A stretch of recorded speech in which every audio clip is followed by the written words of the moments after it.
A husband threw a cake in his biracial wife's face for refusing to pay the bill at an expensive restaurant. But what happened? Afterwards, shocked. Everyone subscribe to the channel and write in the comments where you're watching us. From Rachel Thomas stepped into the expansive gallery hall, her heels clicking softly against the polished marble floors. The room was a sea of glittering gowns and tailored suits, the scent of hors d'oeuvres mingling with notes of jasmine and amber from expensive perfumes. This was her world.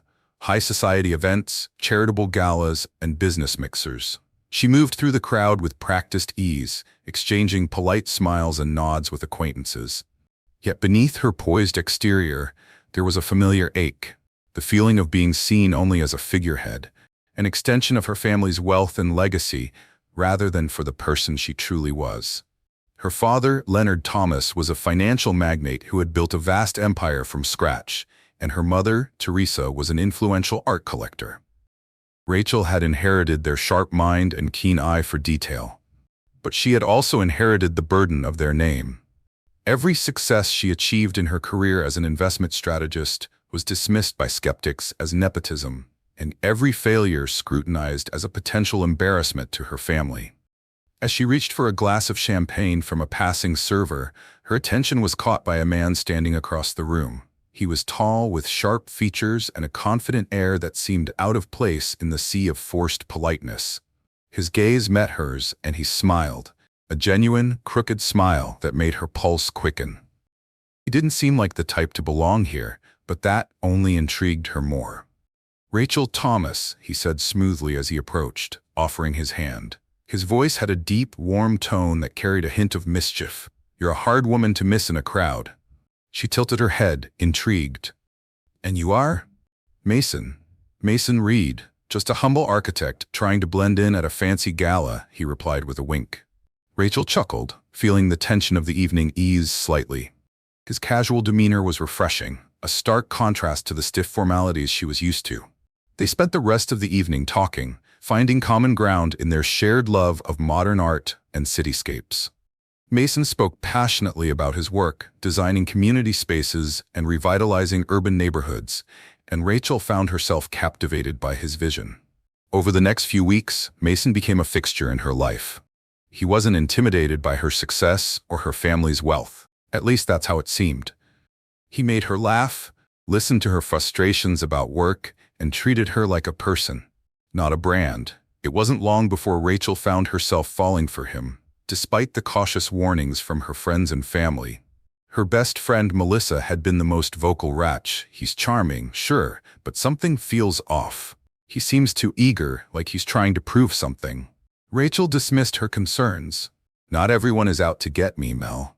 Maybe he just likes me for me." Her parents were more subtle, but no less skeptical.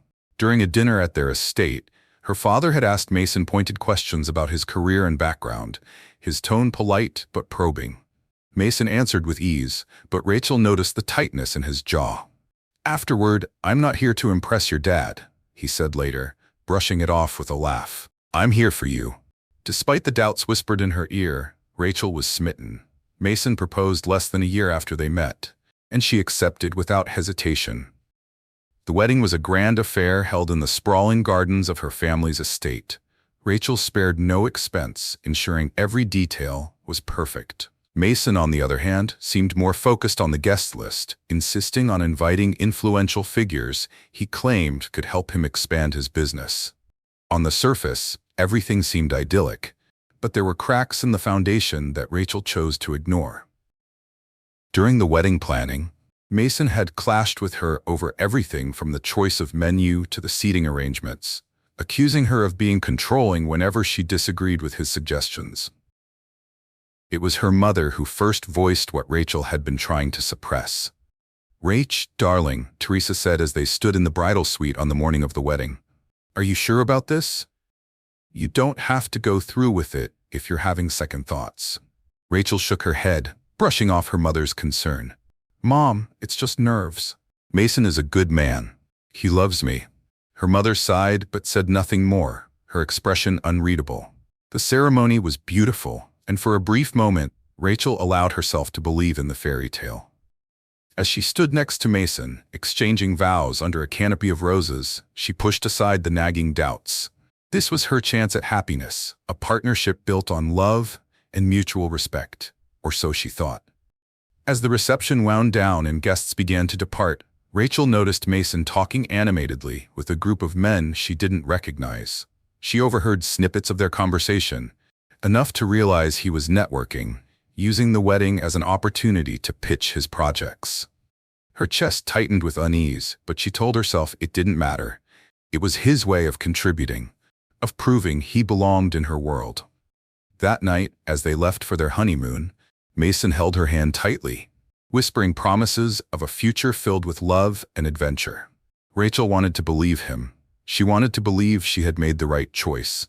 But as the plane took off, leaving behind the world she knew, a small voice in the back of her mind asked if she was flying toward happiness or disaster.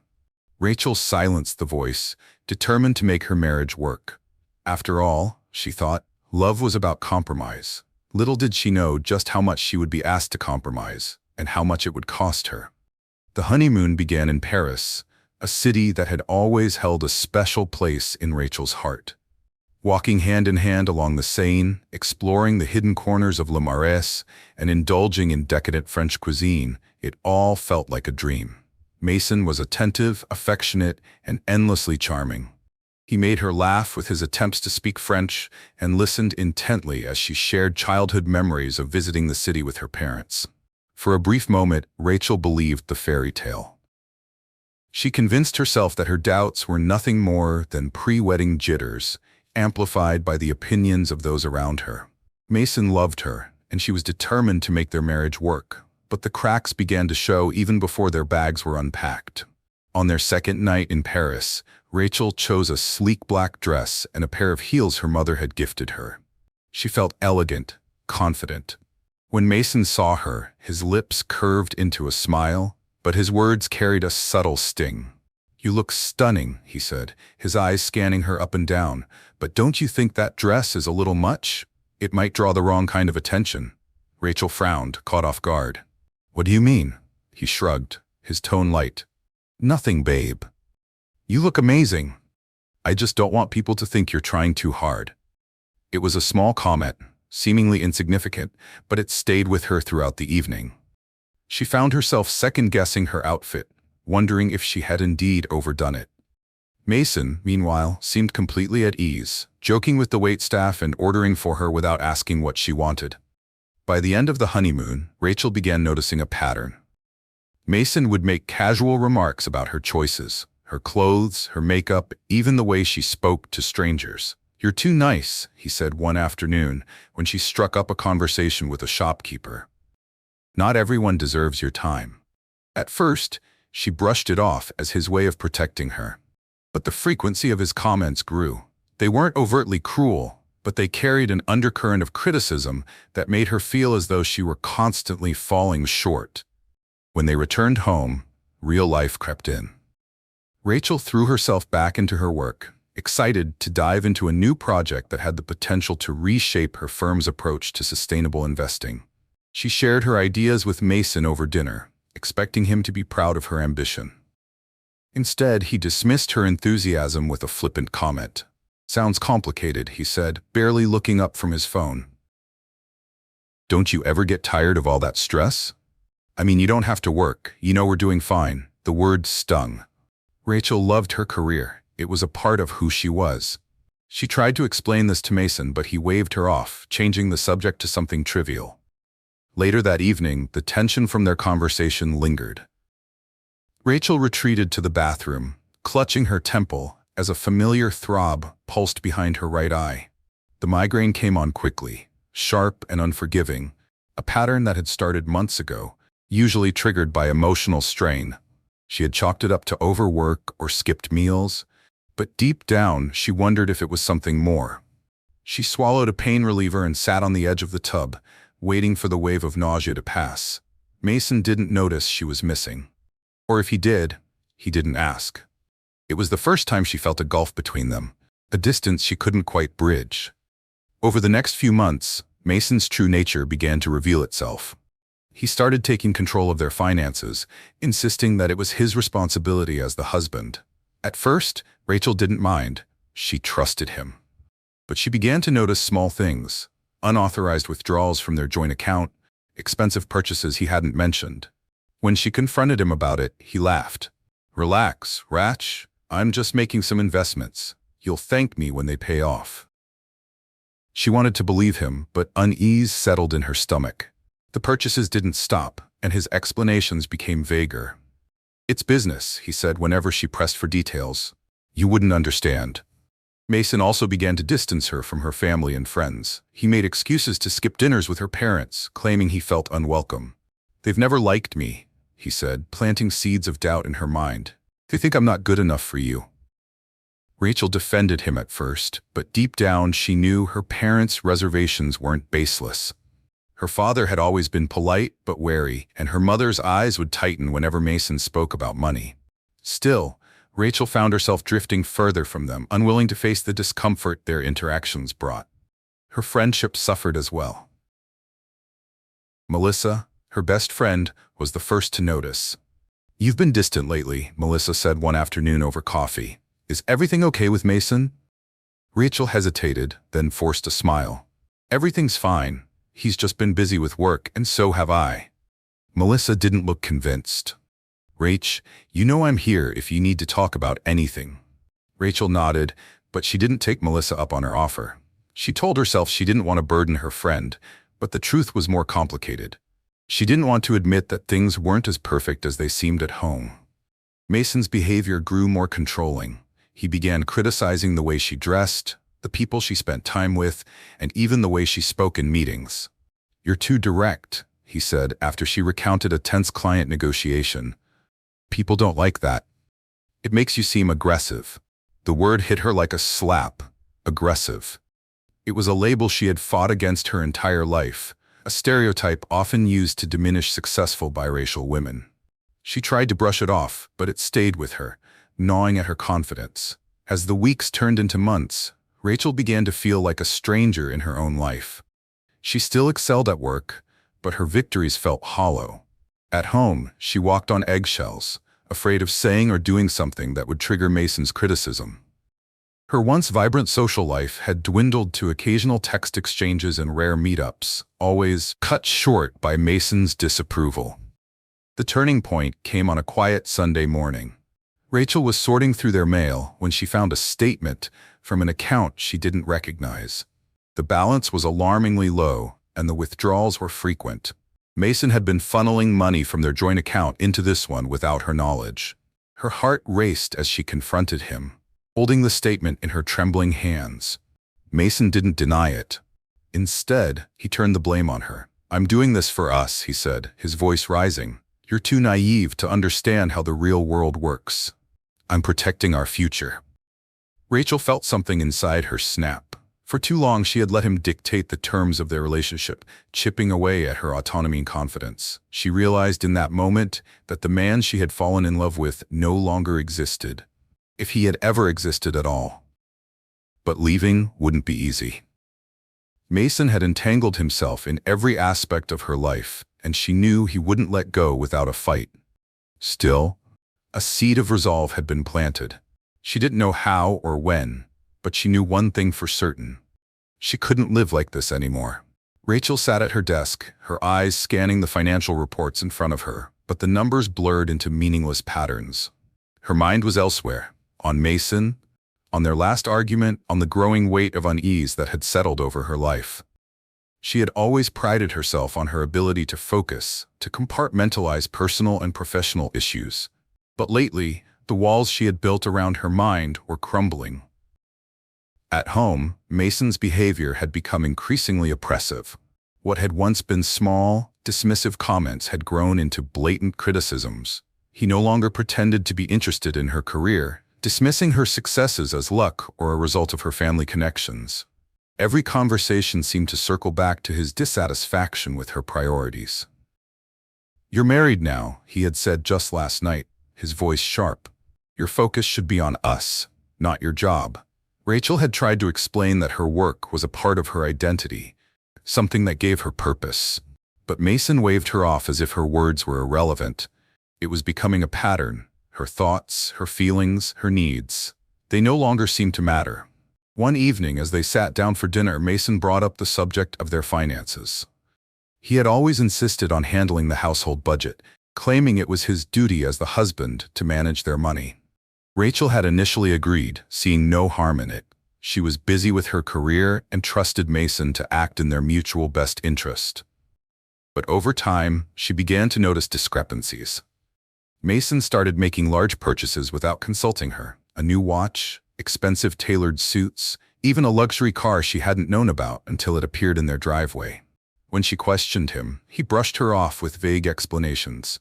"I'm investing in our future," he said, his tone dismissive. "You wouldn't understand." Rachel's unease grew as she discovered more inconsistencies.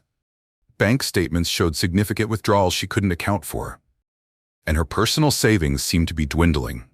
One day, while going through their mail, she found a credit card statement in Mason's name with a balance that made her stomach drop. He had maxed out the card on lavish expenses, dinners, gifts, trips she hadn't been part of. When she confronted him, Mason's reaction was swift and cruel. He accused her of not trusting him, of undermining his role as the man of the house. His voice rose, and his words cut deep, each one a calculated blow to her self-esteem. "You think you're so much better than me, don't you?" he spat. "You wouldn't even have this life if it weren't for your parents' money. You don't know the first thing about real work." Rachel was stunned into silence. She had always known Mason could be sharp-tongued, but this was different. This was venomous. She wanted to fight back, to remind him of her achievements and hard work, but the words caught in her throat. Deep down, a part of her had started to believe him. The isolation followed soon after. Mason began finding reasons to avoid visiting her parents, claiming they didn't respect him. He discouraged her from attending social events, saying they were a waste of time. When she did manage to see her friends, he would sulk or call her repeatedly, demanding to know when she would be home. Her best friend, Melissa, was the first to notice the change. "Rach, you're not yourself," Melissa said during one of their rare coffee days. "You used to be so vibrant, so confident. What's going on?" Rachel forced a smile, brushing off Melissa's concerns. "It's just work," she lied. "Things have been stressful lately." Melissa didn't look convinced, but she didn't press the issue. Still, her words lingered in Rachel's mind, a small crack in the carefully constructed facade she had built around her marriage. At work, Rachel's performance began to suffer. She missed deadlines, forgot important meetings, and found herself unable to concentrate. Her colleagues noticed, but she deflected their concern, blaming her struggles on the demands of her personal life. She felt trapped, suffocated by the weight of Mason's control and her own silence. The turning point came one afternoon when Rachel returned home early from work. She found Mason in his office, hunched over his computer. He didn't hear her come in, too absorbed in whatever he was doing. As she approached, she saw the screen, an email exchange between Mason and a luxury travel agency arranging a trip to the Maldives. Her name wasn't mentioned anywhere. "Who's the trip for?" she asked, her voice steady despite the storm raging inside her. Mason jumped, slamming his laptop shut. His expression shifted quickly from surprise to anger. "Why are you snooping around?" he demanded. "You have no right to invade my privacy." Rachel stood her ground. "I have every right to know how you're spending our money." "Our money?" Mason laughed bitterly. "Don't kid yourself, Rach. This is my money. I've been the one keeping us afloat while you play at being a career woman." The words cut deeper than she expected. For years, Rachel had fought against the stereotype that biracial women had to prove themselves twice as hard to be taken seriously. Hearing Mason dismiss her accomplishments so easily was a blow to everything she had worked for. The confrontation escalated, with Mason accusing her of being ungrateful and disrespectful. He stormed out of the house, slamming the door behind him. Rachel stood in the empty hallway, her hands trembling, her mind racing. In that moment, she realized how much of herself she had lost. She had allowed Mason to chip away at her confidence, to isolate her from the people who loved her, to control every aspect of her life. And for what? To keep the peace? To prove to herself and others that her marriage was worth saving. That night, Rachel lay awake in bed, staring at the ceiling. She thought about the woman she used to be, strong, independent, unafraid to take risks. She thought about her parents, who had always taught her to value herself and never settle for less. She thought about Melissa, who had seen through her facade, even when Rachel refused to. By morning, a seed of resolve had been planted. She didn't know how or when, but she knew one thing for certain: she couldn't live like this anymore. Something had to change, and this time, she would be the one to take control. Rachel smoothed the fabric of her emerald green dress, taking one last look in the mirror. Her reflection stared back at her, poised but uneasy. The dress was stunning, a gift from her mother on her last birthday, but tonight it felt like armor. She was determined to make this evening a turning point, a chance to either salvage what remained of her marriage or confront the truth she had been avoiding for far too long. She had chosen one of the city's most exclusive restaurants for the occasion. It was the type of place that required reservations months in advance, with its dim lighting, impeccable service, and a menu that could rival the art hanging on the walls. Rachel hoped that the elegant setting might soften Mason, encouraging him to drop the hostility and let them have an honest conversation. When Mason arrived, he was impeccably dressed in a tailored suit that Rachel didn't recognize, likely one of his recent purchases. He kissed her cheek, his smile not quite reaching his eyes. Rachel couldn't help but notice how his gaze lingered on her dress, followed by a faint smirk. "You look expensive," he said, pulling out his chair. Rachel forced a smile, ignoring the jab. "Thank you for coming tonight. I thought it would be nice to have a quiet evening together." Mason nodded, signaling the waiter without consulting her. "Of course. We've both been so busy, it's good to catch up." As the waiter approached, Mason ordered an extravagant bottle of wine without glancing at the menu. Rachel hesitated but decided not to comment. She would let him take the lead, at least for now. The conversation started innocently enough. Mason recounted his recent meetings with potential investors, peppering his anecdotes with subtle boasts about his connections. Rachel listened politely, but her mind wandered. His tone, the way he spoke about his accomplishments, it all felt rehearsed, like he was performing for an audience that wasn't even there. When the first course arrived, Mason turned his attention to Rachel. "So, how's work? Still playing the corporate game?" Rachel sat down her fork, feeling her stomach tighten. It's been challenging, but rewarding. We've just launched a new initiative focusing on sustainable investments. It's something I've been passionate about for a long time." Mason shrugged, swirling his wine. "Sounds noble. But don't you ever get tired of it? All that stress? The long hours? I mean, you don't need to work. We're doing fine without it." Rachel took a deep breath, willing herself to stay calm. "My work isn't just about money, Mason. It's about purpose. It's important to me." He leaned back in his chair, a faint smirk playing on his lips. "Of course it is. You've always been so driven. But don't you think it's time to focus on other things, like building a family? You're not getting any younger, Rach." The words hung in the air, sharp and cutting. Rachel felt her cheeks flush, a mixture of anger and embarrassment rising within her. She searched his face for any sign of remorse, but he looked completely at ease, as though he had just made an innocuous observation. "I didn't realize my career and our future were mutually exclusive," she said evenly, her voice carefully controlled. Mason waved his hand dismissively. "I'm just saying, you don't have to prove anything anymore. You've already achieved more than most people ever will. Maybe it's time to slow down and enjoy life." Rachel opened her mouth to respond, but the waiter appeared, interrupting with the main course. The timing felt almost deliberate, as if the universe was giving her a moment to collect herself. She glanced down at her plate, the beautifully plated dish almost mocking in its perfection. It was ironic, she thought, how everything around her could appear so polished while her life felt like it was crumbling. As the meal progressed, Mason dominated the conversation, recounting his latest networking triumphs and plans for an upcoming business trip. Rachel nodded along, barely listening. Her mind was racing, each passing moment solidifying the realization that their relationship was unsalvageable. When the waiter brought the dessert menu, Rachel decided to test her growing suspicion. She leaned back in her chair, meeting Mason's gaze with quiet determination. "Why don't you handle the bill tonight?" she said casually. "You've been so generous lately. It's my turn to let you take care of things." Mason froze, his fork hovering midair. For a moment, his polished facade cracked, revealing a flash of irritation. He quickly recovered, laughing as though she had made a joke. "Rach, come on. You know I don't carry that kind of cash around. Besides, you're the one who wanted this place."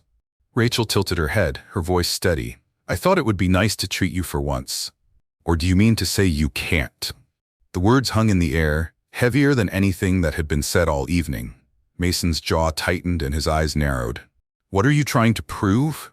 he hissed, his voice low but venomous. "You're really going to pull this stunt here in front of all these people?" Rachel didn't flinch. "I'm not trying to prove anything, Mason. I just thought it was fair." Mason's anger erupted. He slammed his fork onto the table, drawing the attention of nearby diners. His face was flushed, his carefully curated charm replaced with raw fury. "Fair?" he spat. "You want to talk about fair?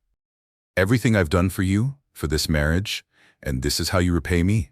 You think you're better than me because you have Daddy's money? You're pathetic." The room fell silent, all eyes turning toward their table. Rachel felt a wave of humiliation wash over her, but she refused to shrink under his glare.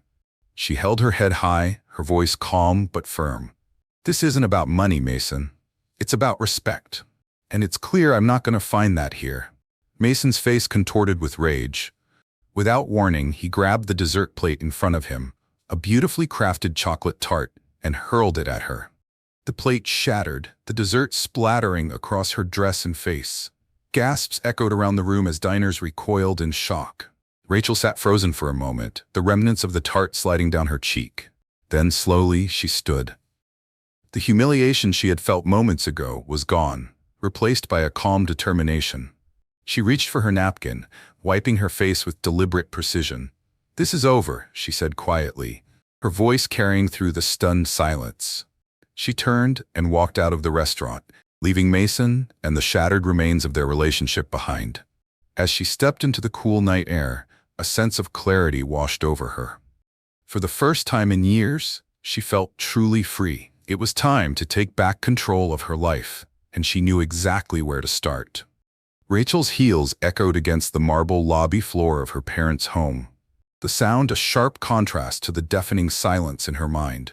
She clutched her purse tightly, her dress still stained with the remnants of the chocolate tart Mason had hurled at her. The humiliation from the restaurant lingered, but beneath it simmered something far stronger: resolve. The double doors opened before she could reach for the handle. Her mother, Teresa, stood framed in the doorway, her sharp eyes scanning Rachel from head to toe. Teresa's face, typically composed and elegant, softened with concern as she took in her daughter's disheveled state. "Rachel," Teresa said, stepping aside to let her in. "What happened?" Rachel didn't respond immediately. She walked past her mother into the grand foyer, the familiar scent of lavender and polished wood enveloping her. For the first time in what felt like years, she allowed herself to relax, her shoulders sagging under the weight of her exhaustion. Her father, Leonard, appeared at the top of the staircase, his tie loosened and a book in his hand. The sight of Rachel stopped him in his tracks. He descended quickly, his normally stern expression replaced with one of worry. "Rachel," he said, his voice steady but warm. "Are you all right?" Rachel took a deep breath, her voice trembling as she spoke. "No, Dad, I'm not." Teresa and Leonard exchanged a look before guiding her to the living room. The space was as familiar to Rachel as her own reflection.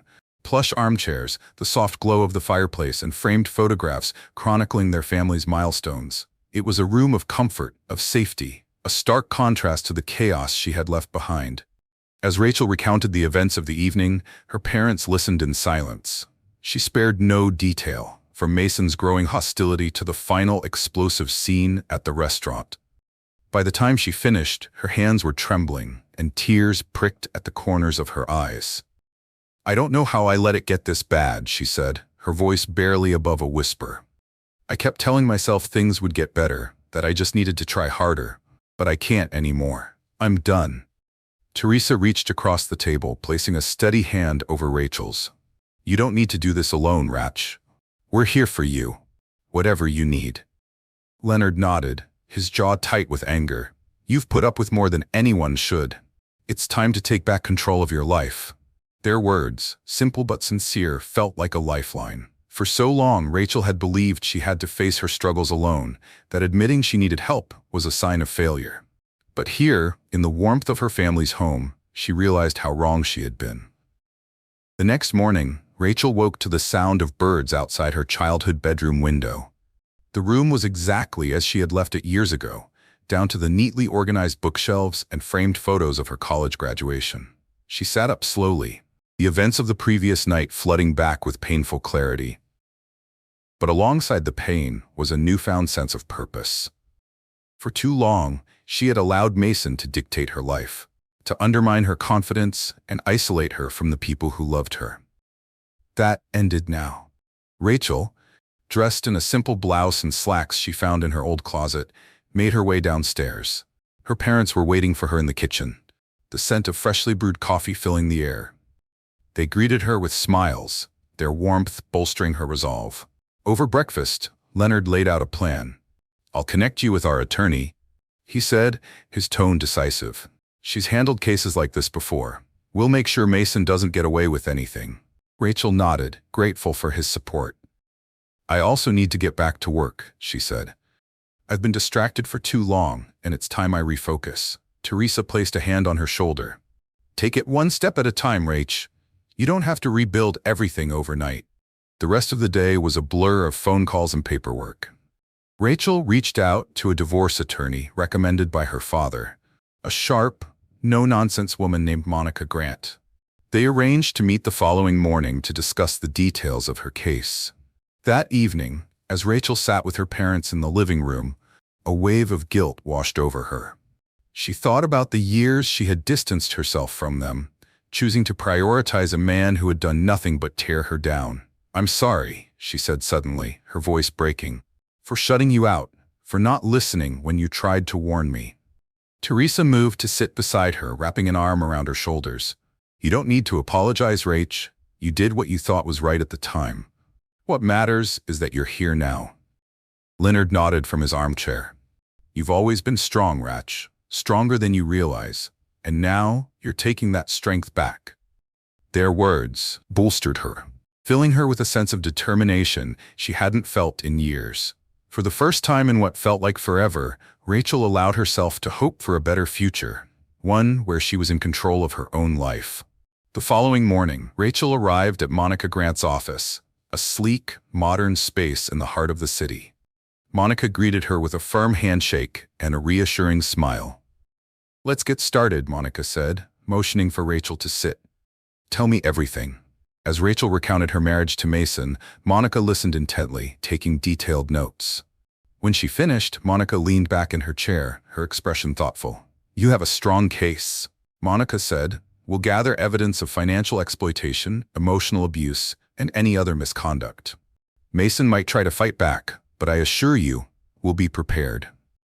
Rachel nodded, relief washing over her. For the first time since her marriage began unraveling, she felt like she had an ally, someone who believed in her and was willing to fight for her.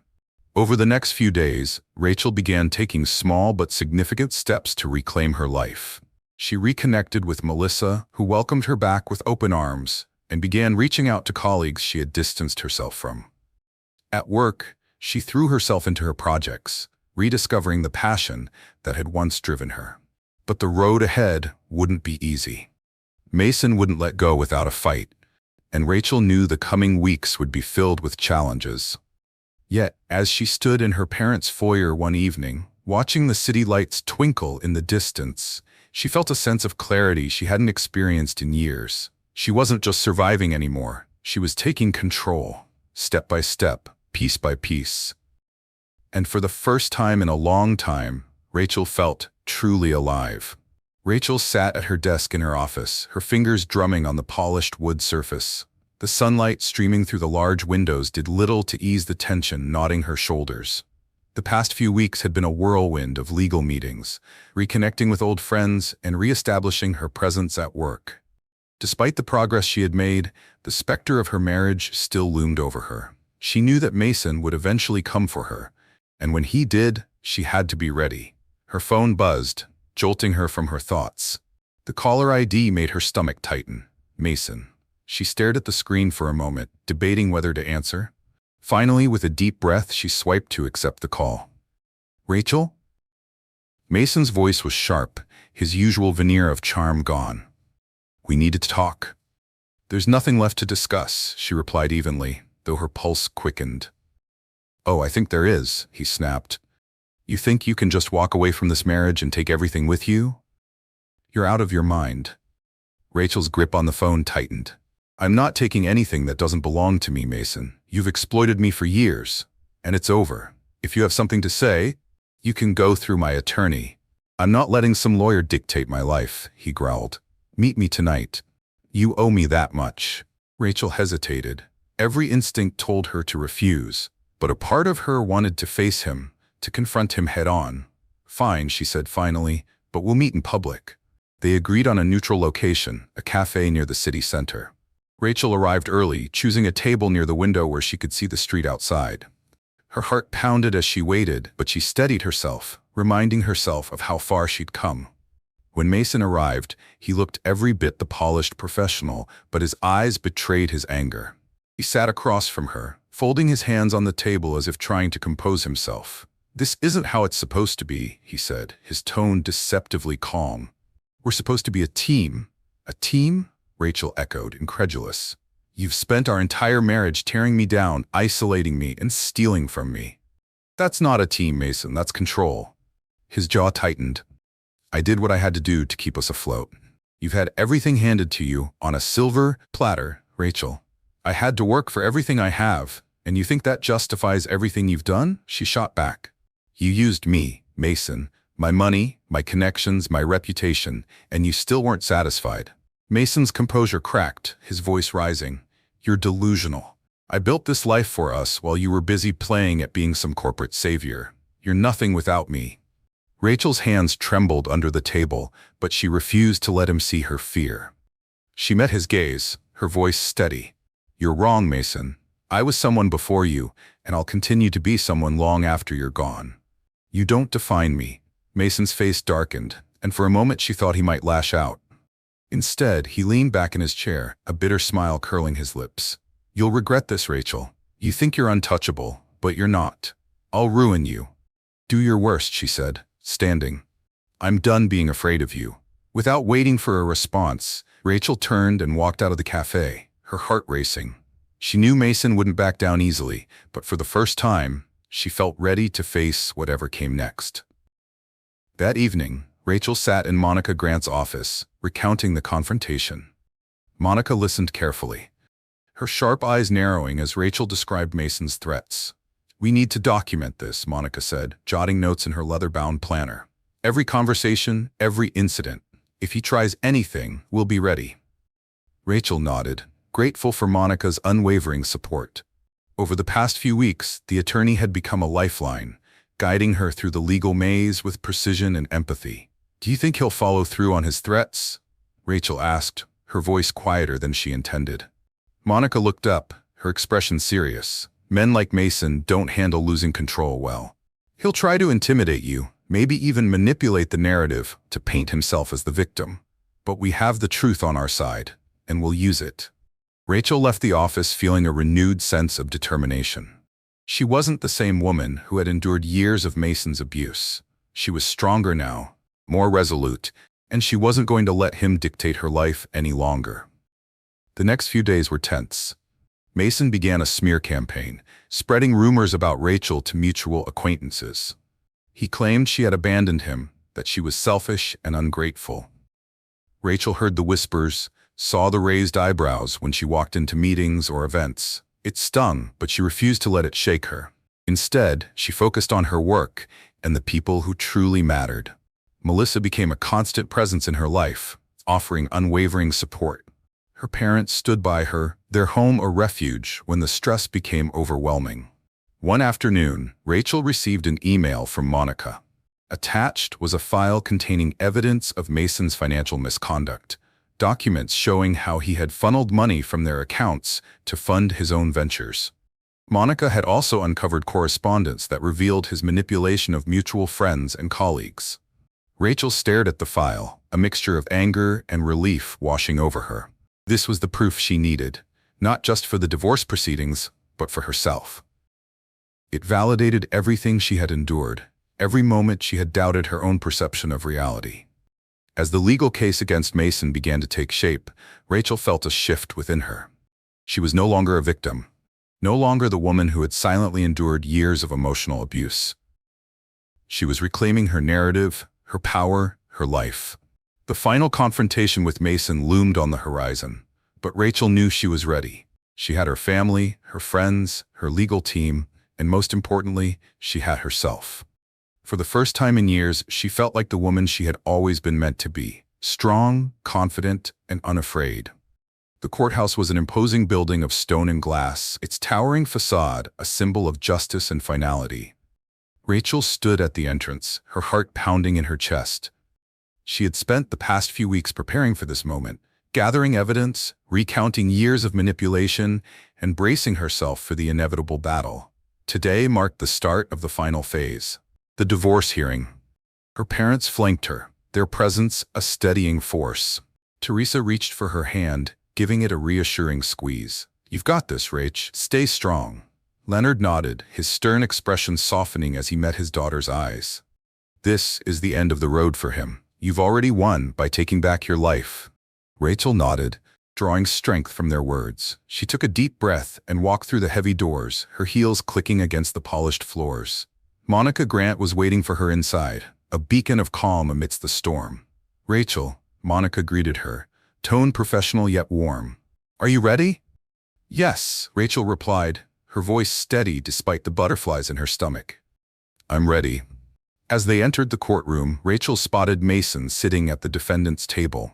He was impeccably dressed as always, but there was a tension in his posture, a flicker of unease in his eyes. For a brief moment their gazes met, and Rachel saw the same man who had once swept her off her feet. But that image was quickly replaced by the reality of who he had become, or perhaps who he had always been. The proceedings began with opening statements, each side laying out their case. Monica spoke with precision and confidence, presenting evidence of Mason's financial misconduct, emotional abuse, and manipulation. Rachel watched as her lawyer laid out the facts, each piece of evidence cutting through the facade Mason had worked so hard to maintain. When it was Mason's turn to speak, he painted himself as the victim. He claimed Rachel had neglected their marriage, prioritized her career over their relationship, and abandoned him without warning. His voice was calm, almost pleading as he spun his narrative. Rachel felt a wave of anger rise within her, but she remained composed. She knew this was his last attempt to control the story, to paint himself as the aggrieved party. But she also knew the truth was on her side. When it was her turn to testify, Rachel took a deep breath and stepped onto the witness stand. She recounted the years of subtle criticism, the isolation from her friends and family, the financial exploitation, and the final explosive confrontation at the restaurant. Her voice remained steady, even as she described the moments that left her feeling small and powerless. "I stayed because I believed things would get better," she said, her voice firm but tinged with emotion. "I thought if I worked harder, if I gave more of myself, it would save our marriage. But I realized that no amount of effort could change someone who didn't want to change. I deserve better. And today, I'm taking the first step toward building the life I deserve." The courtroom was silent as Rachel finished. Even Mason, who had spent much of the hearing scribbling notes or glaring at Monica, seemed momentarily disarmed. The judge adjourned the proceedings, announcing that a decision would be rendered the following week. As Rachel left the courtroom, she felt a strange sense of calm wash over her. The outcome was no longer in her hands, but she knew she had done everything she could. For the first time in years, she felt at peace. The week passed in a blur. Rachel threw herself into her work, finding solace in the projects she had once loved. She spent evenings with her parents, enjoying simple dinners and rediscovering the warmth of their company. Melissa became a regular fixture in her life again, their conversations filled with laughter and the ease of old friendship. When the day of the ruling arrived, Rachel returned to the courthouse with Monica and her parents by her side. The judge's decision was swift and decisive. Rachel would retain full ownership of her assets, including her family's business interests. Mason's claims were dismissed, and he was ordered to repay a portion of the funds he had misappropriated. The weight of the decision hit Rachel like a tidal wave: relief, vindication, and a profound sense of strength. A sense of closure flooded her as the judge's words sank in. She had won, not just the legal battle, but her freedom. Outside the courthouse, the sun shone brightly, a stark contrast to the storm that had loomed over her life for so long. Her parents embraced her, their pride evident in their smiles. "You did it," Teresa said, tears glistening in her eyes. "You took your life back." Leonard nodded, his hand resting on her shoulder. "This is just the beginning, Rach. You've got a whole future ahead of you." Rachel smiled, her chest swelling with hope. For the first time in years, the horizon felt wide open, filled with possibility. In the weeks that followed, Rachel began rebuilding her life piece by piece. She reconnected with colleagues she had drifted away from, strengthening both her professional network and her personal relationships. At work, she spearheaded a new initiative focused on mentoring young professionals from underrepresented backgrounds, channeling her experiences into something meaningful. She also launched a foundation aimed at supporting women who had faced emotional and financial abuse. The foundation quickly gained traction, with Rachel sharing her story in interviews and speaking engagements. Her vulnerability and resilience resonated with others, inspiring them to find their own strength. Through it all, Rachel never lost sight of the journey that had brought her to this point. The pain, the betrayal, the moments of doubt. They had shaped her, but they did not define her. She was no longer the woman who had dimmed her light to let someone else shine. She was stronger, wiser, and unapologetically herself. One evening, as Rachel sat on the balcony of her apartment, looking out at the city skyline, she felt a sense of peace she hadn't known in years. The past was behind her, and the future stretched out before her, like an uncharted map. She raised a glass of wine to the night sky, a quiet toast to her journey. She had faced the storm and emerged stronger. Now, it was time to embrace the life she was meant to live. Rachel leaned against the railing of her balcony, the cool evening breeze brushing against her skin. The city stretched out before her, a sea of lights and energy that felt alive with possibility. For years, she had felt trapped, suffocated by the weight of her marriage and the expectations placed upon her. Now, she stood on the edge of a new chapter, her life finally her own. The foundation she had launched was thriving. Emails poured in daily from women sharing their stories, seeking advice, and expressing gratitude for the resources Rachel's team had made available. Each message was a reminder of why she had chosen this path. Her pain, once a source of shame, had become a beacon of hope for others. Tonight, she was hosting an event to celebrate the foundation's success. Her parents, Melissa, and her closest supporters would be there, along with women whose lives had been changed by the programs the foundation offered. Rachel wanted the evening to be more than just a celebration. It was a declaration of her resilience, a moment to honor the strength of every woman who had taken back control of her life. The event was held at Youre, a stunning rooftop venue adorned with lush greenery and twinkling fairy lights. Guests arrived in elegant attire, the soft hum of conversation blending with the gentle strains of a jazz quartet. Rachel greeted each attendee with a warm smile, her confidence radiating as she moved through the crowd. She felt a tap on her shoulder. Turning, she found Melissa grinning at her, a glass of champagne in hand. "You've outdone yourself, Rach," Melissa said, her eyes scanning the beautifully decorated space. "This is incredible." Rachel laughed, clinking her glass against Melissa's. "It's not just me.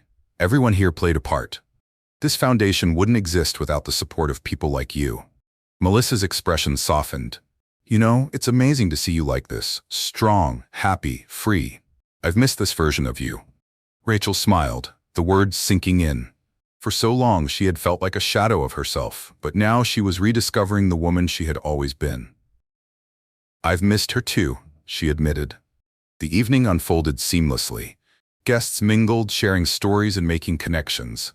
Rachel took the stage at one point, her voice steady as she thanked everyone for their support and spoke about the foundation's mission. She shared pieces of her journey, her vulnerability resonating with the room. By the time she finished, the applause was deafening. As the night wound down, Rachel found herself on the rooftop terrace, looking out at the glittering skyline. She heard footsteps behind her and turned to see her mother approaching, a soft smile on her lips. "You were wonderful tonight," Teresa said, stepping beside her. "Your father and I couldn't be prouder." Rachel felt a lump form in her throat. "Thank you, Mom, for everything, for standing by me even when I didn't make it easy." Teresa reached for her hand, her grip firm but gentle. "You've always been strong, Rach, even when you didn't see it. Watching you take back your life has been one of the greatest joys of mine." Rachel nodded, tears threatening to spill. "I couldn't have done it without you and Dad. I felt so lost for so long. But you never gave up on me." Teresa smiled, her eyes shining. "That's what family is for. And now you're building a new family, a community of women who see their strength reflected in yours. That's something to be proud of." Rachel leaned against her mother's shoulder, the two of them gazing out at the city in comfortable silence. The days that followed were filled with activity. Rachel's foundation continued to grow, and her career flourished as she took on new challenges with a renewed sense of purpose. She began traveling, exploring cultures and cuisines she had always dreamed of experiencing.